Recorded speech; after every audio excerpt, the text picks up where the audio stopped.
जब हम ये समझ लेते हैं कि हमारा अस्तित्व है,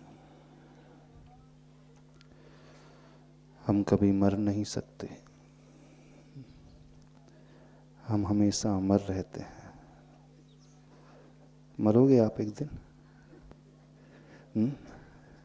नहीं। जो मरता है सो वह हम नहीं होते, और जो हम होते हैं सो वो कभी मरता नहीं, कभी नष्ट नहीं होता है। हमारी आत्मा थी, है और रहेगी। अपने आप को ऊपर उठाने के लिए हमें एक ऐसे निमित्त की आवश्यकता होती है जो हमारा सहयोग हमेशा कर सके।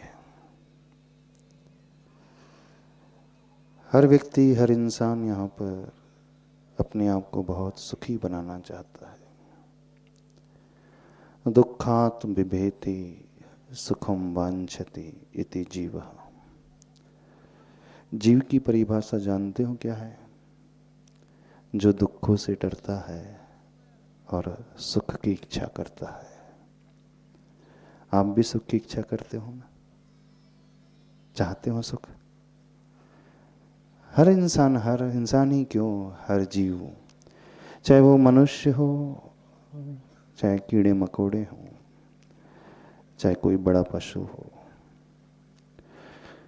चाहे गरीब हो, चाहे अमीर हो, चाहे वो हिंदुस्तानी हो, चाहे पाकिस्तानी हो, चाहे अमेरिकन हो, देश के, दुनिया के किसी भी कोने में, किसी भी हाल में क्यों न रहता हो, उसका उद्देश्य एकमात्र यही रहता है कि मुझे सुख चाहिए।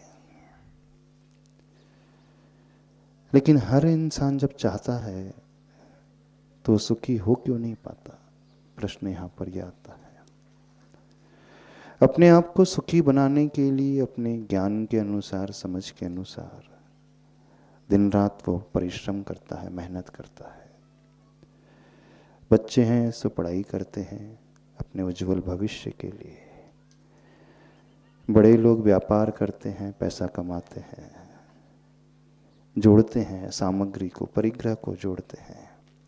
इसलिए जोड़ करके रखते हैं, भविष्य में, फ्यूचर में हमारे परिवार के लिए, बच्चों के लिए, सबके लिए काम में आएगा। सुख पाने के लिए न जाने उसने कितनी लंबी दौड़ की है, कितनी मेहनत की है, कितना पसीना बहाया है, फिर भी वह सुखी हो नहीं पाया। हमें ऐसा कोई भी व्यक्ति नजर नहीं आता है जो पूर्ण रूप से सुखी हो।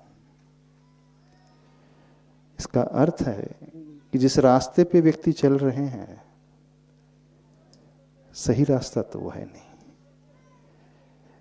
एक फेल हो सकता है, 2 फेल हो सकते हैं, 10-20 असफल हो सकते हैं, लेकिन जहां लाखों नहीं, करोड़ों नहीं, अरबों लोग कार्य कर रहे हैं, अरबों की जनसंख्या में एक भी ऐसा एग्जाम्पल नहीं मिलता, एक भी ऐसा उदाहरण नहीं मिलता जिसे देख करके हम कह सकें हाँ, सही रास्ते को तो इसने पाया है, सही परिश्रम तो इसने किया है, सही मेहनत तो इसने की है। आपको मिलता है कोई? आप ही से पूछ लेते हैं, आप में से कोई ऐसा है जो ये कह सके कि मैं जिंदगी में बहुत सुखी हूं, मुझे कोई दुख नहीं, कोई गम नहीं? है कोई ऐसा? जिसके पास करोड़ों रुपए हैं, 50 एकड़ जमीन है, उनसे पूछ लेते हैं। 100 एकड़ जमीन है, 25 एकड़ जमीन है, जिसकी कई प्रॉपर्टीज हैं, कई गाड़ियां हैं, उनसे पूछ लेते हैं। बहुत अच्छा बैंक बैलेंस है, लॉकर में सोना चांदी बहुत स्टॉक है,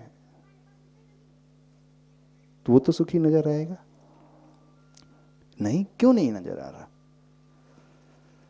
यदि वो सुखी नजर नहीं आ रहा तो इसका अर्थ है पैसे को जोड़ने से, सुविधाओं का अंबार लगाने से सुख तो नहीं मिल रहा है। चलो, उससे नहीं मिल रहा है। अच्छा परिवार आपको मिल गया, बच्चे मिल गए, आपकी वाइफ अच्छी है मान लीजिए, आज्ञाकारी है, आपके अनुसार चलती है, कभी आप दोनों में झगड़ा नहीं होता हो, मान लेते हैं, वैसे बहुत रेयर है, बहुत दुर्लभ है, फिर भी मान लेते हैं कि आप आदर्श आइडियल कपल हैं, एक ऐसी जोड़ी है जो एकदम यूनिक है, बहुत दुर्लभता से मिल गई, किस्मत आपकी भली रही। नहीं तो आप तो जानते हो, एक पूरब है तो दूसरा पश्चिम होता है। हाँ, राम को सीता मिलती नहीं है, नहीं मिलती ना आज वर्तमान में। शूर्पणखा बहुत मिल जाती होंगी, ये बात अलग है। हाँ, कहीं मंदोदरी जैसी पत्नी है तो कहीं रावण जैसे पति हैं, होंगे ना। एक पूरब है तो दूसरा पश्चिम है। तो हम उस केस को लेते हैं जिसकी जोड़ी बहुत अच्छी है, वो सुखी होगा कि नहीं होगा? अरे उसे कोई दुख नहीं है, बच्चे सारे आज्ञाकारी हैं, पैसा उसके पास है, पत्नी उसके अनुसार चलती है, तो मान लो वो सुखी है। कदाचित मान भी लो कि वो सुखी है, तो कितने समय तक के लिए? क्यों?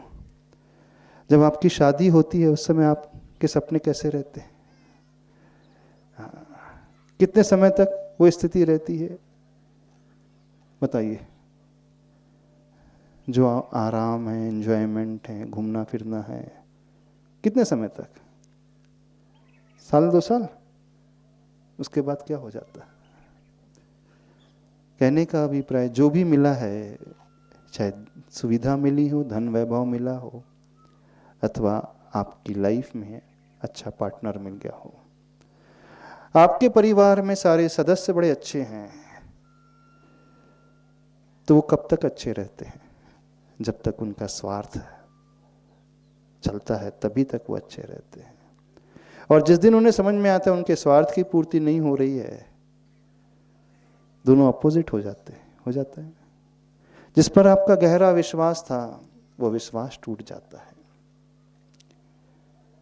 इसका मतलब ये है कि व्यक्ति भी हमें सुखी नहीं बना पा रहे हैं, वस्तु भी हमें सुखी नहीं बना पा रहे हैं, और कदाचित बनाते भी हैं तो बहुत कम समय के लिए। एक समय वो आता है सब कुछ बदल जाता है। तो फिर कौन सा ऐसा रास्ता है जिस रास्ते पे चलकर हम अपने जीवन को बड़ा अच्छा बना सकते हैं? बता सकते कौन सा रास्ता है? एक आप जिस रास्ते पे चल रहे हो, अरबों लोग चल रहे हैं, करोड़ों अरबों लोग चल रहे हैं, उसमें से कोई ऐसा नजर नहीं आता। तो जिस रास्ते को अपनाया है उस रास्ते में कमी तो अवश्य है। फिर कौन सी ऐसी क्रिया करें, क्या हम अपनाएं जिससे जीवन बड़ा अच्छा हो जाए? तो आचार्य भगवान कहते हैं हमें एक ऐसे आलंबन की आवश्यकता होती है जो हमें हमेशा संभाल सके, सुख के दुख के क्षणों में हमारे साथ रहे, क्योंकि दिन सबके एक जैसे कभी नहीं रहते। अमीर से अमीर व्यक्ति भी हमेशा एक जैसा नहीं रहता है। भले ही पैसा बहुत आते रहे लेकिन बीमार पड़ जाता है, शरीर साथ नहीं देता है, तो उसका पैसा धरा का धरा रह जाता है। उस समय उसे आवश्यकता होती है। भले ही वो बीमार ना पड़े तो उसकी लाइफ में ऐसा व्यक्ति आ जाता है जो उसके विपरीत होता है, तो तनाव में रहता है, टेंशन में रहता है। तो उसे एक आलम्बन की आवश्यकता होती है, एक ऐसे आश्रय की आवश्यकता होती है जिसके पास जाकर के वो अपने जीवन को अच्छा बना सके, क्योंकि बिना आश्रय के हम रह नहीं पाएंगे। हम उस बेल की भांति हैं। बेल समझते हो? दोड़का की बेल होती है, भोपड़ा की बेल होती है, कद्दू की बेल होती है। वो कैसे बढ़ती है बेल? उसे लगाया जाए, छोड़ दिया जाए, थोड़े समय के बाद वो नष्ट हो जाती है, इधर उधर फैल जाती है। और उस बेल को यदि रस्सी से बांध दिया जाए, बांस से बांध दिया जाए, तो बेल ऊपर चढ़ने लगती है। क्यों? क्योंकि बेल जो होती है बड़ी सॉफ्ट होती है, उसका तना मजबूत नहीं होता, अपने दम पे वो खड़ी नहीं हो सकती, उसे कोई ना कोई सहारा चाहिए। सहारा मिल जाता है तो ऊंचाइयों को छू लेती, सहारा ना मिले तो तितर बितर होकर के फैल करके इधर उधर वो नष्ट हो जाती है, अपने आप को खो देती है, गंवा देती है। तो हम सब, हर मनुष्य यहां एक बेल की भांति है। अब जिस बेल को अच्छा सहारा मिल गया वो तो ऊपर चढ़ जाएगी, और जिस बेल को नहीं मिला वो गंवा देगी अपने आप को। लेकिन उसका ऊपर चढ़ना उस सहारे पर डिपेंड करता है। तो हमें एक ऐसे व्यक्तित्व का आश्रय चाहिए जो स्वयं बहुत ऊंचा होता है,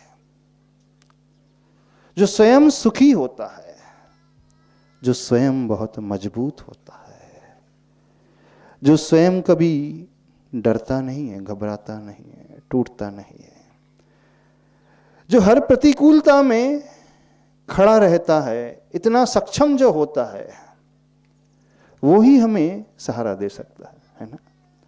मान लीजिए आपको पैसे की आवश्यकता है व्यापार के लिए, तो आप पैसा उसी से लोगे जिसके पास क्षमता होगी। आपको ज्ञान की आवश्यकता है तो आप उससे ज्ञान लोगे जो स्वयं ज्ञानी होगा। आपको कोई आर्ट, कोई कला सीखना है तो आप उसके आलम्बन लोगे जो स्वयं उस कला का जानकार होगा। और जिसके पास ये स्वयं नहीं होगा वो दूसरों का क्या सहारा बनेगा। यानी सहारा देने वाला मजबूत होना चाहिए, निर्भय निडर होना चाहिए, ज्ञानवान होना चाहिए, सुखी होना चाहिए, हर परिस्थिति का सामना करने के लिए तैयार होना चाहिए। वो ही हमें बचा सकता है। यदि हम डूब रहे हों पानी में, कौन बचा पाएगा? जो स्वयं तैरना जानता है वही हमें बचा पाएगा। जो हमसे स्वयं ऊपर उठा हुआ हो वही हमें नीचे से ऊपर लेकर के जा सकता है। जो हमसे गया बीता है, नीचे वाला है, आपके पास भले 20 लाख हो और आप उसके पास पहुंच जाओ जिसके पास हजारों रुपए, तो वो आपकी क्या मदद करेगा? आप मदद मांगने भी किसके पास जाओगे? जो आपसे ऊपर होता है। ऐसे ही होता है किसी भी फील्ड में, पैसे की बात हो, ज्ञान की बात हो, पढ़ाई की बात हो, कला की बात हो, कोई भी बात हो, तो हम उसी के पास जाते हैं जो हमसे बहुत ऊंचा होता है। अब हमें क्या चाहिए? आपको क्या चाहिए अपनी जिंदगी में? बताइए। हमें आनंद चाहिए, हमें सुख चाहिए, हमें निर्भयता चाहिए, हमें हर परिस्थिति का सामना करने की क्षमता चाहिए, है ना? तो कौन है ऐसा जो इन सारे गुणों से भरपूर है? बता सकते हो कोई ऐसा व्यक्ति आपकी नजर में जो आपसे बहुत महान है? क्योंकि हम सब बेल की भांति हैं, हम सब बहुत छोटे हैं। हमें ऊपर उठने के लिए एक महान व्यक्ति के आलंबन की आवश्यकता है। तो जिसके मन में ये बात आ जाती है वो ऐसे व्यक्तित्व की तलाश करता है अपने आप को ऊपर उठाने के लिए। कहा जाता है गॉडफादर, है ना? किसी को कोई गॉडफादर मिल जाए, यानी उसका पिता उस भगवान की भांति हो जाए, तो फिर कहना ही क्या। चंद्रगुप्त को चाणक्य मिला था, है ना? चाणक्य ने चंद्रगुप्त को बहुत ऊंचा उठाया, पूरे अखंड भारत का सम्राट बना दिया। चंद्रगुप्त ने इतनी क्षमता नहीं थी, सारा खेल था चाणक्य का, सारा दिमाग था उसका, सारी कला उसने सिखाई। यदि चाणक्य नहीं होता तो चंद्रगुप्त सामान्य व्यक्ति रहता, सामान्य से पैदा हुआ था, सामान्य से वो मर भी जाता। आज दुनिया चंद्रगुप्त को जानती है तो चाणक्य बल पर जानती है। तो जिसे चाणक्य मिल जाए वो कुछ भी कर सकता है। चंद्रगुप्त जहां पैदा हुआ था कुछ भी नहीं था, छोटा सा घर, छोटा सा स्थान था, लेकिन चाणक्य ने चंद्रगुप्त को रंक से राजा बना दिया ना। तो ऐसा व्यक्ति यदि हमें मिल जाए अपने जीवन में, ऐसे का आलम्बन हमने खोज लिया, तो समझना हमारा जीवन धन्य हो जाएगा। तो बताइए, आपने किसी ऐसे आश्रयदाता को, ऐसे आलम्बन को, ऐसे व्यक्तित्व को अपने जीवन में खोजने की कोशिश की जो स्वयं इन गुणों से भरा पूरा हो? और वो कौन होता है? बताओ, कौन होता है? आपको पैसा चाहिए, उसके पास पैसा भी होना चाहिए। आपको ज्ञान चाहिए, उसके पास ज्ञान भी होना चाहिए। आपको कला चाहिए, उसके पास कला भी होना चाहिए। आपको सुख चाहिए, आनंद चाहिए, उसके पास सुख और आनंद भी है। आपको शक्ति चाहिए, उसके पास शक्ति भी होना चाहिए। है कोई ऐसा आपकी नजरों में? नहीं है?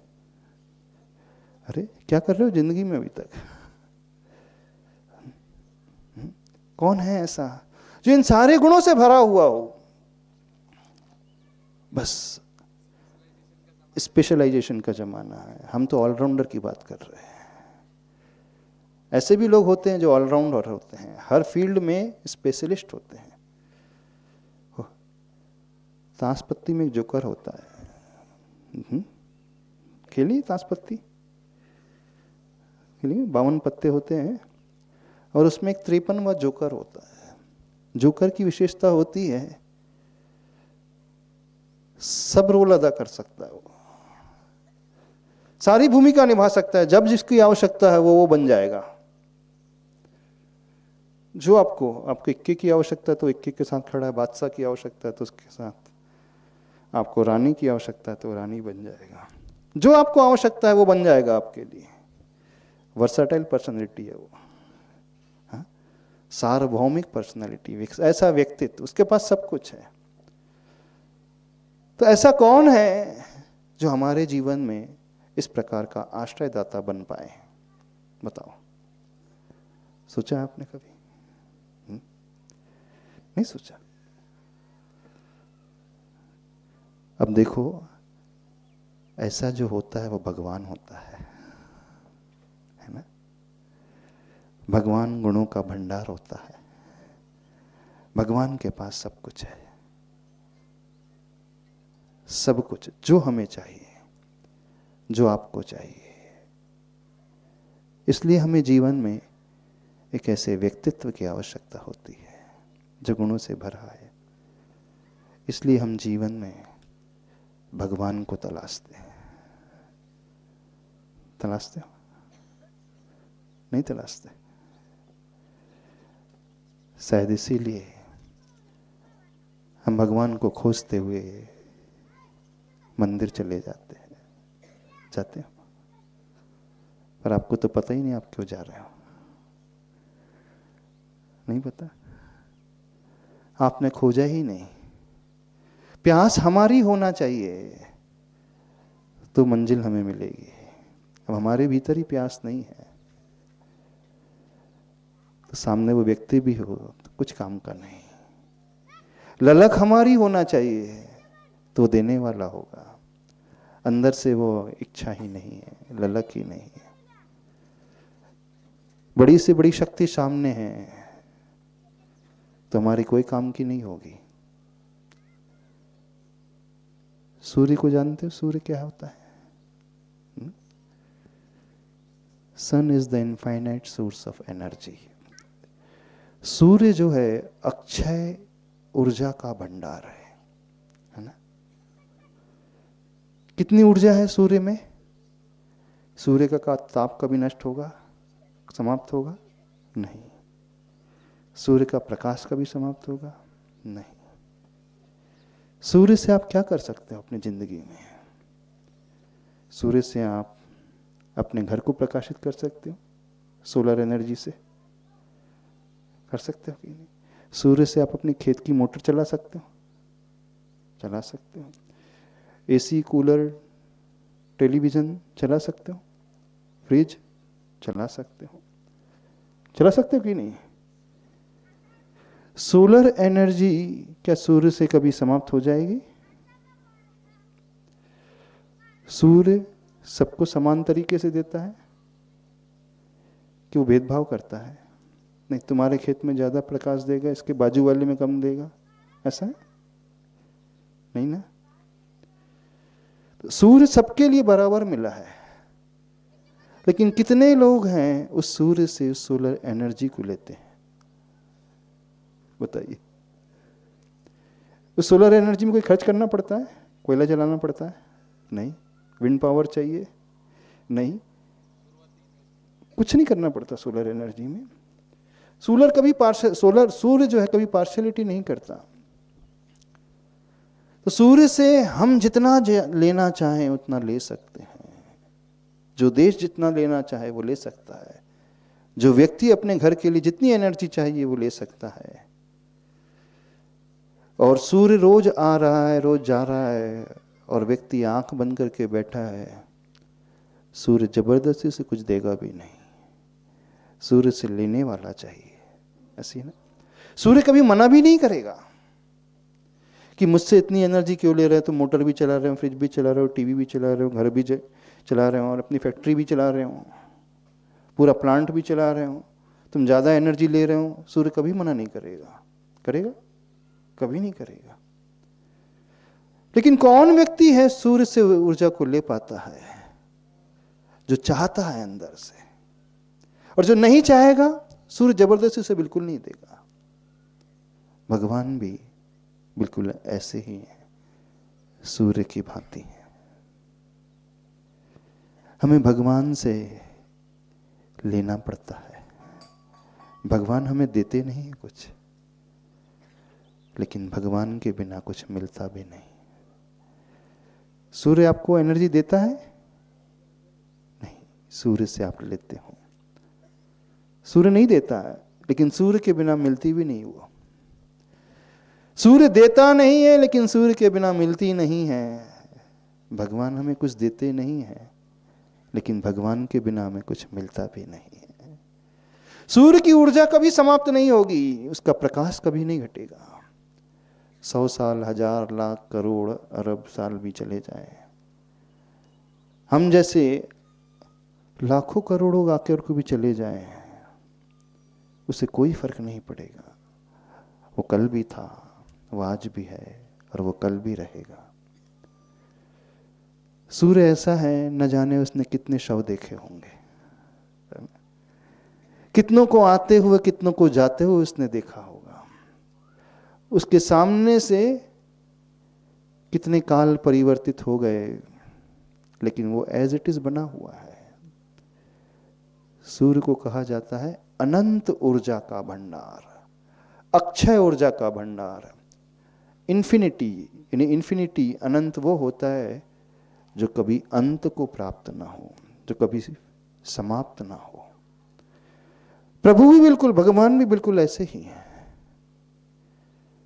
न उनका कभी सुख समाप्त होगा, न उनका ज्ञान कभी समाप्त होगा, न उनकी शक्ति कभी घटेगी, न उनका आनंद, कुछ नहीं घटने का। उनके पास तो जो गुण है वो अनंतता को लिए, इन्फिनिटी को लिए हुए हैं। भगवान हमें कुछ देंगे नहीं है। यदि हमें चाहिए, यदि हमारे भीतर प्यास है, हमारे भीतर ललक है, तो हम भगवान से ले सकते हैं। वो सूर्य की भांति है। कितने लोग हैं जिन्होंने उस आश्रय को खोजा है? बताओ, कितने लोग हैं भगवान से लेते हैं? सूर्य के आगे हाथ जोड़ करके खड़े हो जाओ, मुझे सोलर एनर्जी दे दो, दे दो, सूर्य दे देगा? अरे सूर्य की आरती उतार लो, आरती उतार लो। हाँ, मेरी फैक्ट्री को, मेरे घर को रोशन कर दे, कर देगा? करेगा कि नहीं करेगा? आरती उतारने से कर देगा? अच्छा, जल चढ़ाने से नहीं चढ़ेगा? तो फिर कैसे रोशन करेगा आपके घर को? वो बता सकते हो? आपको वो तरीका चाहिए, वो मेथड चाहिए उससे ऊर्जा लेने का। उससे लेने का एकमात्र तरीका सोलर पैनल लगाना, न कि आरती उतारना, है ना? आप अपने घर की छत पे, खेत में उस सोलर पैनल को लगा दो, जो इंस्ट्रूमेंट्स लगते वो लगा दो, वो कनेक्शन लगा दो, तो सारी की सारी सन रेस से, सूर्य की किरणों से वो ऊर्जा मिल जाएगी। और ऐसी मिल जाएगी कि आप उसे स्टोर भी कर सकते हो बैटरी के माध्यम से। जब सूर्य का अस्त हो जाए, रात्रि हो जाए, तो भी उस स्टोरेज जो की हुई एनर्जी है उसका प्रयोग आप कर सकते हो। टेक्नोलॉजी बहुत एडवांस हो गई है ना। आजकल जितने भी सोलर प्लांट लगे हैं उनके साथ बैटरी बैकअप भी लगने लगा ना। जब संध्या काल के समय सूर्य अस्त हो जाता है, उस समय भी सूर्य की ऊर्जा काम आती है। कैसे काम आती है? दिन के समय वे लोग उस सोलर एनर्जी को बैटरी में स्टोर कर लेते हैं, संग्रहित कर लेते हैं। जब सूर्य नहीं रहता तब भी वो काम आता है। तो सूर्य कभी मना नहीं करता, लेकिन सूर्य जबरदस्ती देता भी नहीं है। सूर्य से लेने की एक विधि है, पर वही ले पाएगा जो सही विधि को अपने जीवन में अपनाएगा, और वही ले पाएगा जो अंदर से प्यासा होगा। तो बताइए, आपने अपने उस ज्ञान सूर्य, शक्ति सूर्य, सुख सूर्य, आनंद सूर्य रूपी प्रभु से कभी कुछ लिया? आप तो जानते हो, लेना भी नहीं जानते शायद, है ना? आपके अंदर प्यास ही पैदा नहीं हुई अभी तक, आपके मन में जिज्ञासा ही पैदा नहीं हुई। पहले अपने आप को पहचानो, और हमें जो चाहिए, हमें सुख चाहिए, हमें आनंद चाहिए, हमें ज्ञान चाहिए, हमें शक्ति चाहिए, हर परिस्थिति का सामना करने के लिए हमें कैपेबिलिटी चाहिए, हमें ये सब कुछ चाहिए। तो उसके लिए उस आलम मन की आवश्यकता है, उस प्रभु की आवश्यकता है, उन भगवान की आवश्यकता होती है। इसलिए जीवन में भगवान को अपनाया जाता है। आपको तो पता भी नहीं है, आप मंदिर जाते हो, लेकिन क्यों जाते हो? क्यों जाते हो पता है? जन्म से आदत पड़ी है, जैन कुल में पैदा हो गए हो, माँ बाप ने, बाप दादा ने सिखाया है। क्यों देशभूषण जी? इसीलिए जा रहे हो, और किस लिए जा रहे हो? सूर्य है, सूर्य सबके लिए बराबर है, सूर्य कभी भेदभाव नहीं करता, लेकिन वो कला आना चाहिए। भगवान है, भगवान किसी से भेदभाव नहीं करते, किसी से भेदभाव नहीं करेंगे, लेकिन वो कला हमें आना चाहिए प्रभु से लेने की। तो जिसने कला को सीख लिया, जिसने इस कला को जान लिया, उसने सबसे बड़ा ज्ञान प्राप्त कर लिया। हमें उनकी आवश्यकता इसलिए होती है, उनकी खोज करना सीखो, उस कला को समझना सीखो। लेकिन आश्चर्य तब लगता है, आप सब दुनिया की हर कला को जानते हो, लेकिन इस कला को शायद नहीं जानते। कला 72 पुरुष की, तामे 2 सरदार, एक जीव की जीवनी, दूजी जीव उद्धार। पुरुषों की 72 कला होती हैं, उसमें 2 मुख्य कलाएं होती है। एक जीव की जीवनी, घर परिवार चलाने की कला, पैसा कमाने की कला। दूसरी जीव उद्धार।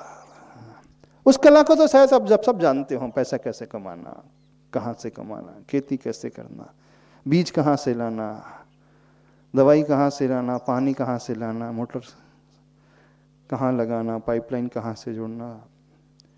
ये कला, इस कला का ज्ञान तो सबको है, लेकिन सबसे प्रमुख कला जो है, दूजी जीव उद्धार,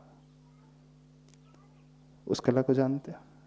उस कला के लिए हमें आवश्यकता है उन प्रभु की, उन भगवान की। उस कला के लिए हमें आवश्यकता है उस गॉड फादर की, उस व्यक्तित्व की जो स्वयं बहुत ऊंचा उठा हुआ हो। सूर्य की रोशनी कभी समाप्त नहीं होगी, ऐसे प्रभु का ज्ञान कभी घटेगा नहीं, समाप्त नहीं होगा। सूर्य कभी बुझेगा नहीं, प्रभु की शक्ति कभी नष्ट नहीं होगी। सूर्य का ताप वैसा ही बना रहेगा, प्रभु का सुख वैसा ही बना रहेगा। विडंबना यह है कि आपने जिन्हें भी खोजा है, वह छोटे लोगों को खोजा है अपने जीवन में। हमारी बात समझ में आ रही? नहीं आ रही शायद।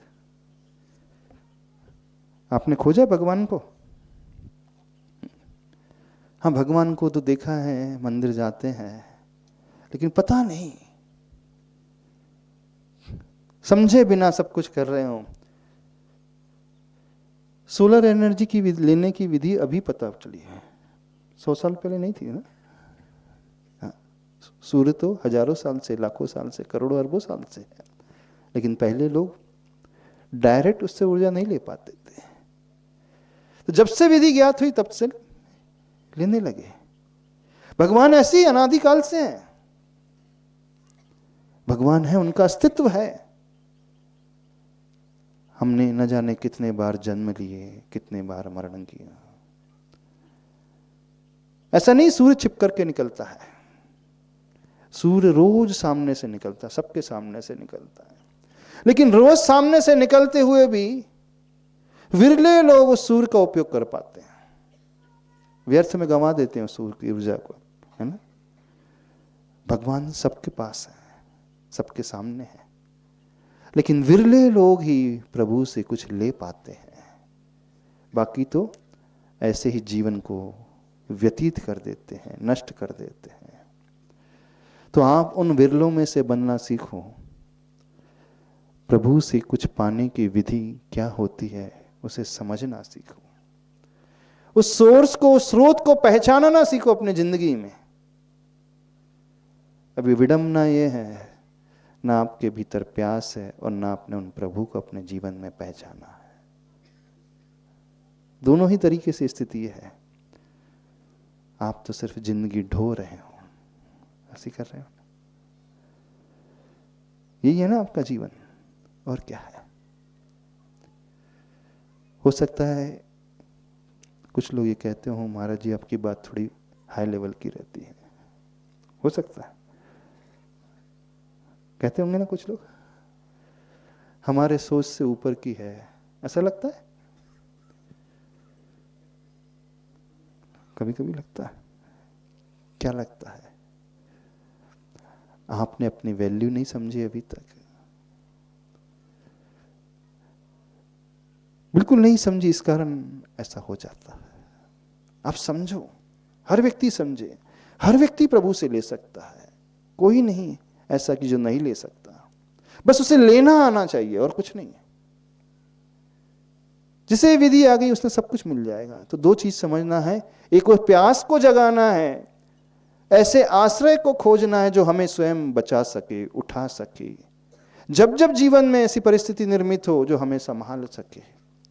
और दूसरे, उनसे लेने की विधि हमें ज्ञात होना चाहिए, उन प्रभु की हमें पहचान भी होना चाहिए। फिर लेने की विधि कैसी होती है, उसकी शुरुआत उस विश्वास से होती है, उस आस्था से, उस श्रद्धा से, सम्यक दर्शन से होती है। सूर्य से लेने की विधि सोलर पैनल होती है ना, प्रभु से लेने की विधि कैसी होती है पता है? सम्यक दर्शन ज्ञान चारित्राणि मोक्ष मार्ग सूत्र है। प्रभु से पाने की, वही कनेक्शन जोड़ने की विधि है। आपसे सोलर पैनल को ला करके रख दो छत में, कुछ हो जाएगा? तो एनर्जी कैसे मिलेगी बताना? सारे कनेक्शन जुड़ना पड़ता है, मशीन से जुड़ना पड़ता है ना।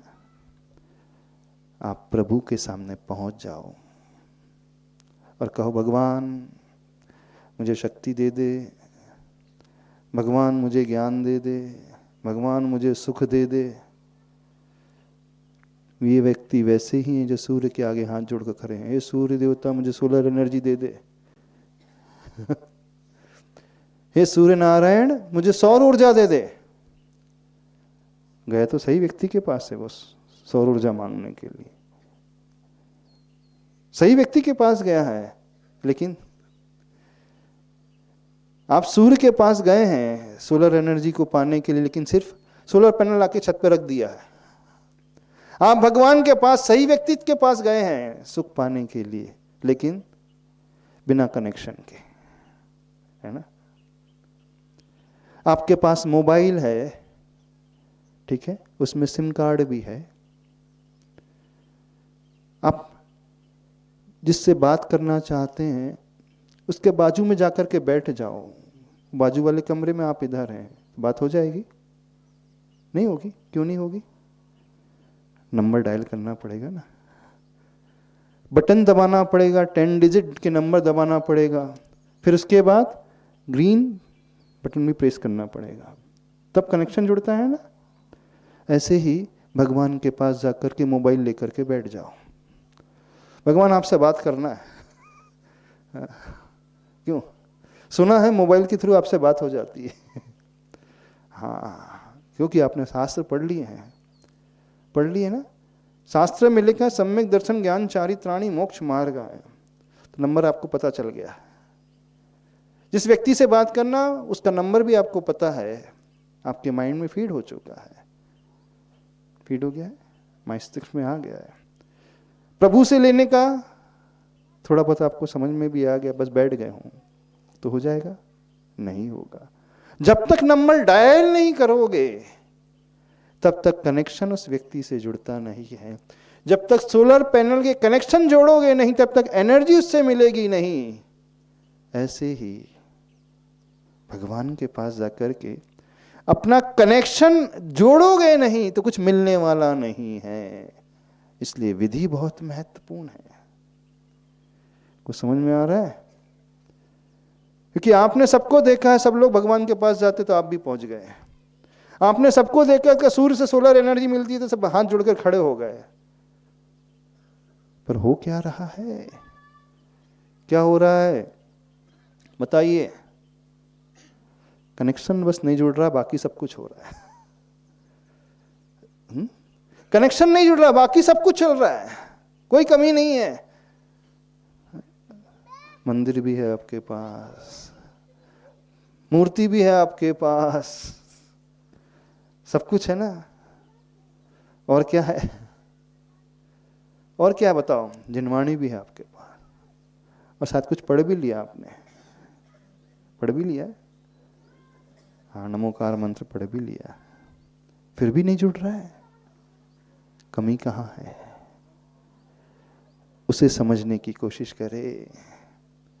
तो दो बहुत महत्वपूर्ण बातें। पहले उस व्यक्ति को पहचानना जो स्वयं सक्षम हो, क्योंकि हम सब बेल की भांति हैं, नादान हैं, कमजोर हैं, छोटे हैं। बिना आश्रय के हम भटक जाएंगे, टूट जाएंगे, मर जाएंगे, सूख जाएंगे। बिना आश्रय की वो बेल सूख जाती है। बढ़ती तो है, थोड़ी बहुत आगे पीछे तिरछी बढ़ती है, फिर कोई जगह नहीं रहती उसके पास, सूख जाती है वो, देखना। लेकिन वो ही बेल अच्छी फलती है जिसे आप रस्सी के सहारे बांध देते हैं। ऐसे ही होता है ना, गांव में ऐसे ही होता कि नहीं होता? जिसको आप कोई ना कोई सहारा देते हो, लकड़ी का सहारा, बांस का सहारा, रस्सी का सहारा, कोई ना कोई सहारा देते हो, तो वो सही दिशा में और सही गति से बढ़ती है, बाकी वो नष्ट हो जाती है। ठीक ऐसे ही हमें उन प्रभु के सहारे की आवश्यकता है। प्रभु का सहारा लेना है, लेकिन सही विधि से लेना है, क्योंकि प्रभु ही इससे सब कुछ से भरे हुए, गुणों से भरे हुए, उनके अलावा कोई नहीं। यहां पर जितने भी हमें मिलेंगे वो हम जैसे ही रहेंगे। कुछ समय बाद आप चले जाओगे, वो भी चला जाएगा, व्यक्ति समाप्त हो जाओगे, मर जाओगे। लेकिन प्रभु अमर है। आपके ज्ञान की सीमा है, प्रभु की असीम है। आपके पास बल है, शक्ति बहुत कम है, उनके पास अनंत है। आपके पास सुख तो है ही नहीं, उनके पास अनंत सुख है। जो जो आपको चाहिए सब कुछ उनके पास है, सब कुछ है। तो उस विधि को समझने की कोशिश करना है। आने वाले समय में यदि अनुकूल हुआ तो आपको वो विधि बताएंगे, ठीक है? लेकिन किसी भी को भी सूर्य मत समझ लेना। कई लोग बल्ब को सूर्य समझ लेते हैं, गलतफहमी हो जाती होने। हर चमकती हुई वस्तु सूर्य नहीं होती है, ये भी ध्यान रखना। सही की पहचान भी होना बहुत आवश्यक है, और सही विधि की पहचान होना भी बहुत आवश्यक है। और पहचान होने के पश्चात उसका एग्जीक्यूशन, उसका क्रियान्वयन होना उससे भी ज्यादा आवश्यक है। इसलिए आचार्य भगवान हमारे यहाँ कहते हैं, दर्शन भी है, ज्ञान भी है, लेकिन बिना आचरण के कनेक्शन कभी जुड़ता नहीं। सम्यक दर्शन में विश्वास, ज्ञान, चारित्र, जब तीनों मिलते हैं तब हम कनेक्शन जोड़ने वाले माने जाते हैं, तब हम रास्ते में चलने वाले माने जाते हैं। इसलिए आचार्य भगवान ने उसका नाम रास्ता रख दिया, मार्ग रख दिया। जानने का नाम अकेले मार्ग नहीं है, श्रद्धा का अकेले नाम मार्ग नहीं है, ज्ञान का नाम अकेले मार्ग नहीं है। जब तीनों मिलते हैं, विश्वास आस्था हो, ज्ञान का विषय बने और चरित्र का आचरण का विषय बने, तो वो मार्ग का नाम पाता है सम्यक दर्शन ज्ञान चारित्राणि मोक्ष मार्ग। वो रास्ता बनता है ने, उसमें हम चलने की शुरुआत करते हैं। नहीं है तो सूर्य मिल गया है, सूर्य के आगे हाथ जोड़ करके खड़े हैं, सौर ऊर्जा दे दो, कभी नहीं देगा, वो कभी नहीं देने वाला। लेने की विधि चाहिए। थोड़ा बहुत ज्ञान तो हो गया आप लोगों को। अब आस्था भगवान मालिक कैसी है आपकी, श्रद्धा कैसी पता नहीं, लेकिन चलने को कोई तैयार है ही नहीं। कोशिश करना, करोगे? अभी इतना ही रखें। बोले देवादिदेव श्री आदिनाथ भगवान की।